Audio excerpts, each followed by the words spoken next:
नमस्कार भाइयों और बहनों, स्वागत है आपका जंगली मेडिसिन में। आज की ये जानकारी बहुत ध्यान से सुनिए, क्योंकि आज हम जिस जंगली वनस्पति की बात करने जा रहे हैं, वो दिखने में जितनी खतरनाक लगती है, उतनी ही अंदर से लाभकारी भी है। ये वही पौधा है जिसे छूते ही हाथों में जलन, खुजली और सुई चुभने जैसा दर्द होने लगता है। इसी वजह से लोग इससे डरते हैं, किसान इसे खेत से उखाड़कर फेंक देते हैं और बच्चे इसके पास जाने से मना कर दिए जाते हैं। लेकिन आयुर्वेद और लोक चिकित्सा में यही पौधा सैकड़ों सालों से दवा और भोजन दोनों रूपों में उपयोग किया जा रहा है। आज हम इसी वनस्पति को पूरी गहराई से समझेंगे, ताकि भ्रम भी दूर हो और सही ज्ञान भी मिले। इस वनस्पति को हिंदी में बिच्छू बूटी या बिच्छू घास कहा जाता है। कई पहाड़ी इलाकों में इसे कंडाली या सिसुण भी कहा जाता है। अंग्रेजी में इसे स्टिंगिंग नेटल कहा जाता है और इसका वैज्ञानिक नाम अर्टिका डायोइका है। यही इसका बोटानिकल नेम है। ये पौधा मुख्य रूप से ठंडी और नमी वाली जगहों पर पाया जाता है। भारत में ये उत्तराखंड, हिमाचल, जम्मू कश्मीर, पूर्वोत्तर राज्यों और ऊंचाई वाले जंगलों में बहुतायत में मिलता है। इसके अलावा ये खेतों की मेड़, नालों के किनारे और जंगल के खुले हिस्सों में भी उगता है। इस पौधे की पहचान इसकी पत्तियों और तनों पर मौजूद बहुत बारीक नुकीले रोहों से होती है। इन रोहों के भीतर फॉर्मिक एसिड, हिस्टामीन और कुछ अन्य प्राकृतिक रसायन होते हैं।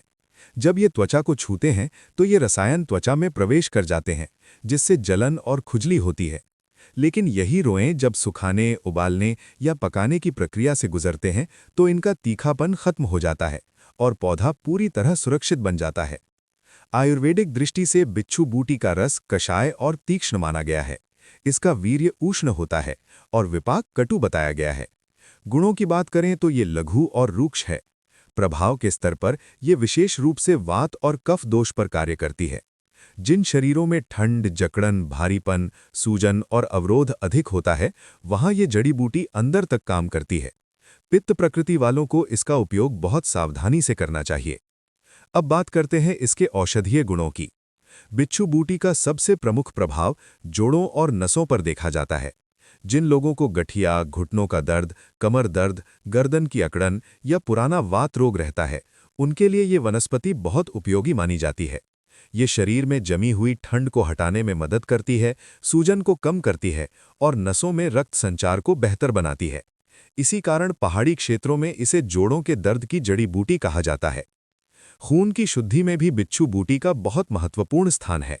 आयुर्वेद के अनुसार जब रक्त दूषित होता है, तब त्वचा रोग, फोड़े फुंसी, खुजली, एलर्जी, दाने और बार-बार संक्रमण जैसी समस्याएं होती हैं। बिच्छू बूटी रक्त शोधक मानी जाती है। ये शरीर से विषैले तत्वों को बाहर निकालने में मदद करती है और खून को साफ करके त्वचा को अंदर से स्वस्थ बनाती है। किडनी और मूत्र प्रणाली पर भी इसका प्रभाव देखा गया है।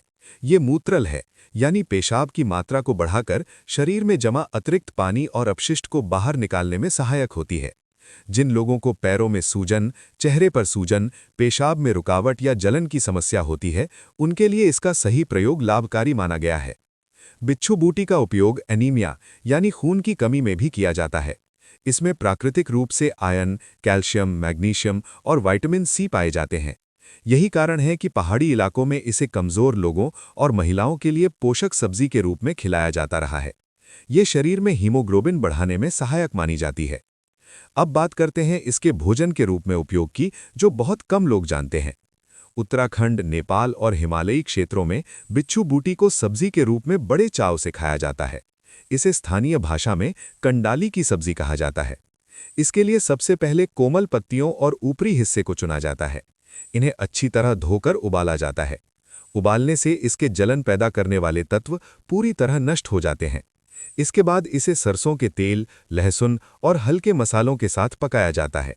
ये सब्जी स्वाद में हल्की कड़वी लेकिन बहुत पौष्टिक मानी जाती है। इस सब्जी का सेवन पाचन को मजबूत करता है, खून को बढ़ाता है और शरीर की कमजोरी को दूर करने में मदद करता है। पुराने समय में पहाड़ी लोग इसे सर्दियों में विशेष रूप से खाते थे, ताकि शरीर में गर्मी बनी रहे और जोड़ों का दर्द न हो। बिच्छू बूटी से बनी चाय भी आजकल काफी प्रचलन में है। सूखी पत्तियों को पानी में उबालकर तैयार की गई चाय शरीर को डिटॉक्स करने में मदद करती है। ये पाचन सुधारती है, सूजन को कम करती है और इम्यूनिटी को मजबूत बनाती है। बदलते मौसम में इसे शरीर को भीतर से संतुलित करने वाली चाय माना जाता है।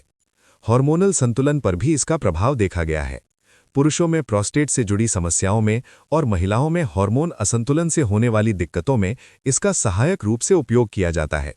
कुछ आधुनिक शोधों में यह भी पाया गया है कि अर्टिका डायोइका प्रोस्टेट ग्रंथि के बढ़ने की समस्या में सहायक हो सकती है। अब बात करते हैं आधुनिक विज्ञान की। बिच्छू बूटी पर कई शोध किए गए हैं। इन शोधों में इसके एंटी इन्फ्लेमेटरी, एंटीऑक्सीडेंट और डायूरेटिक गुणों की पुष्टि हुई है।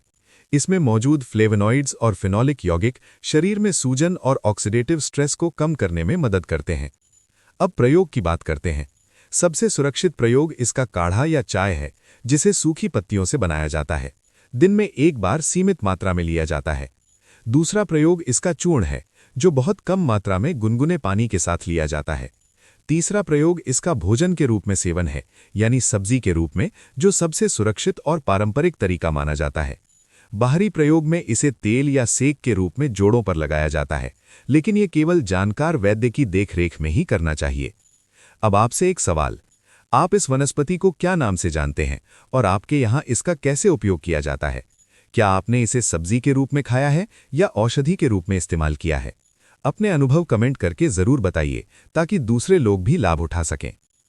अगर कोई जड़ी बूटी, दवा या पौधा आपको नहीं मिल रहा है, तो उसे आप ऑनलाइन खरीद सकते हैं। वीडियो का डिस्क्रिप्शन चेक करें। याद रहे, हो सकता है कि आप इस वनस्पति को सही से न पहचान पाए हों या प्रयोग करने में कोई गलती कर दें। इसलिए इसका उपयोग करने से पहले किसी वैद्य आयुर्वेदिक चिकित्सक से परामर्श जरूर लें। ये जानकारी केवल आपके शैक्षणिक उद्देश्य के लिए दी गई है।